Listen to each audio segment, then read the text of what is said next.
ఏడేసి నిమిషాలు చాలు. పిల్లల పెంపకంలో తల్లిదండ్రులకు ఎదురయ్యే ఒత్తిడిని తగ్గించేందుకు, ఇరువురి మధ్య అనుబంధాన్ని బలపరిచేందుకు అమెరికాకు చెందిన వెల్రూట్స్ కౌన్సెలింగ్ సంస్థ 777 పేరెంటింగ్ సూత్రాన్ని చెబుతోంది.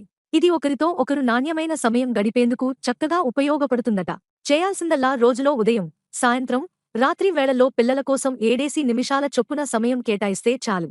అదెలాగంటారా? ఉదయం 7 నిమిషాలు పిల్లలతో సానుకూలంగా రోజుని ప్రారంభించాలి. ప్రేమగా నిద్ర లేపడం, నవ్విస్తూ మాట్లాడటం, ఓ మంచి మాట చెప్పడం వంటివి ఆ రోజంతా సానుకూల ప్రభావం చూపిస్తాయి. పాఠశాల తర్వాత 7 నిమిషాలు. స్కూలు నుంచి రాగానే ఆ రోజు ఏం జరిగిందో మీ చిన్నారిని అడిగి తెలుసుకోండి. వారి స్నేహితుల గురించి ఆరా తీయండి. తరగతి గదిలో జరిగిన విషయాలు, తను నొచ్చుకున్న అంశాలు, సంతోషంగా గడిపిన క్షణాలు అన్నీ చెప్పనివ్వండి. ఈ టైం మీ ఇద్దరి మధ్య ఒక ఎమోషనల్ బాండింగ్ ఏర్పరుస్తుంది. నిద్రకు ముందు 7 నిమిషాలు పడకగదిని వీలైనంత ప్రశాంతంగా ఉంచుకోండి.